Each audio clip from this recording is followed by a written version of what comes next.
गवना करवला ए पिया घरे बैठवला, ए पिया घरे बैठवला।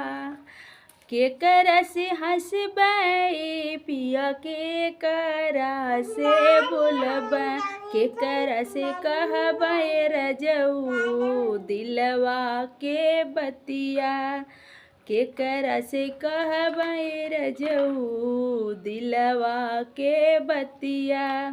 सासू जी से हंसिहाई धन ननद जी से बोलिहा, सासू जी से बोलिहाई धन ननद जी से हंसिया।